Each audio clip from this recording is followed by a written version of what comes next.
Group 1 ఉద్యోగాలు కేసీఆర్ గారి ప్రభుత్వం ఆ రోజు 500 ఉద్యోగాలతో ఒక నోటిఫికేషన్ ఇస్తే కాంగ్రెస్ ప్రభుత్వం వచ్చిన తర్వాత ఆ నోటిఫికేషన్ రద్దు చేసి దానికి మరొక 63 పోస్టులు జోడించి 563 పోస్టులతో ఆనాడు ఫ్రెష్ రిక్రూట్మెంట్ అని చెప్పి ఎగ్జామ్ పెట్టినారు.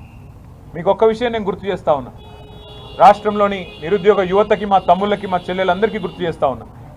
కేసీఆర్ ప్రభుత్వం ఉన్నప్పుడు పిఎస్సి పరీక్ష లీక్ అయింది అనే సమాచారం మాకు రాగానే, సమాచారం మాకు మీడియా ద్వారా రాలేదు, ఎవరో పిల్లల ద్వారా రాలేదు, నిఘా వ్యవస్థ ద్వారా వచ్చింది. వస్తే ఇంకా విషయం బయటికి రాకముందే ముఖ్యమంత్రిగా కేసీఆర్ గారి నిర్ణయం తీసుకొని అరే తప్పు జరిగింది, వెంటనే మరి ఈ పరీక్షలో ఏదైతే తప్పు జరిగిందో దాన్ని సరిదిద్దాలన్న ఉద్దేశంతో అప్పటికప్పుడు నిర్ణయం తీసుకొని ఆ పరీక్షను రద్దు చేసిన విషయం నేను గుర్తు చేస్తా ఉన్నా.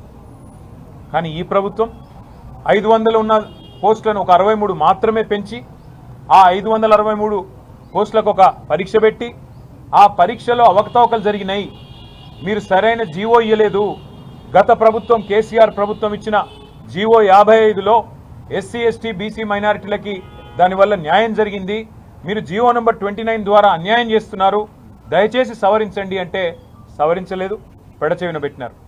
పరీక్ష జరిగింది, పరీక్ష జరిగిన తర్వాత ఫలితాలు వచ్చిన తర్వాత తప్పు జరిగింది, తెలుగు మీడియం విద్యార్థులకు అన్యాయం జరిగింది అని ఆక్రోశించినా పట్టించుకోలేదు.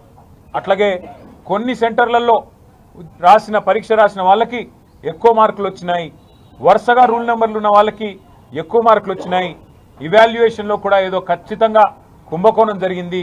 చూస్తుంటే గతంలో ఏపీపీఎస్సీలో ఆనాడు కాంగ్రెస్ ప్రభుత్వం ఉన్నప్పుడు ఎట్లా అయితే సీట్లు అమ్ముకున్నారో ఇప్పుడు కూడా అట్లాంటి కుంభకోణమే జరిగినట్టుంది, మీరు దయచేసి దీన్ని సవరించండి అని ప్రభుత్వ పెద్దల చుట్టూ తిరిగినారు కాలికి బల్పం కట్టుకొని. న్యాయం లభించలేదు, ఎవ్వరు కూడా పట్టించుకోలేదు. చివరికి విధి లేక మరి కోర్టును ఆశ్రయించిన విద్యార్థులకి, నిరుద్యోగులకి ఇవాళ కోర్టు ఒక శుభవార్త చెప్పింది.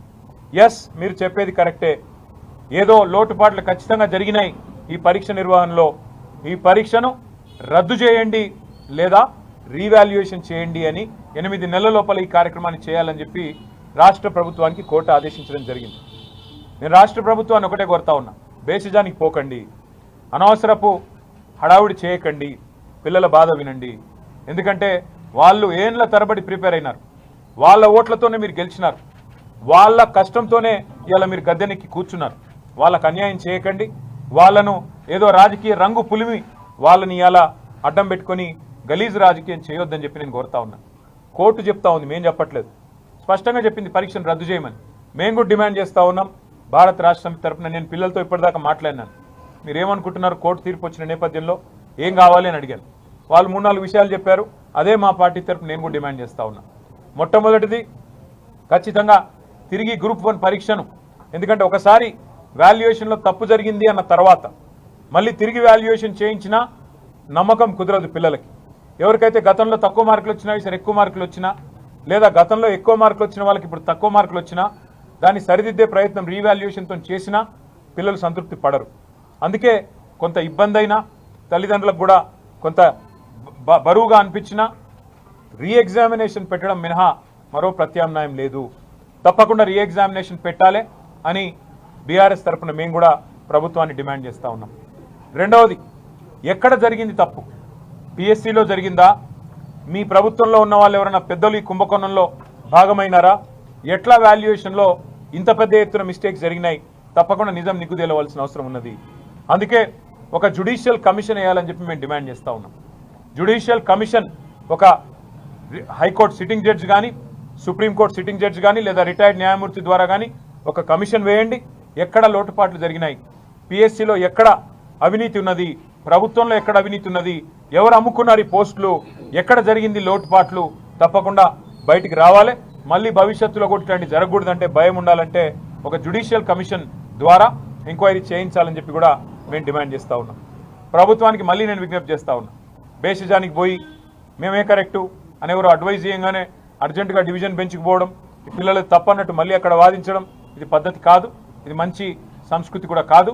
దయచేసి బేసిజానికి పోకండి. ఇంకొక మాట కూడా నేను ప్రభుత్వానికి డిమాండ్ చేస్తూ ఉన్నా, మీరు మాట్లాడితే ఒక్కొక్క మంత్రి ఒక్కో నెంబర్ చెప్తున్నాడు. ముఖ్యమంత్రి 60,000 ఉద్యోగాలు ఇచ్చినామంటాడు, లెజిస్లేటివ్ అఫైర్స్ మినిస్టర్ గారు 70,000 ఉద్యోగాలు ఇచ్చిన అంటాడు. బీసీ వెల్ఫేర్ మినిస్టర్ గారు 1,00,000 ఉద్యోగాలు ఇచ్చినామంటారు.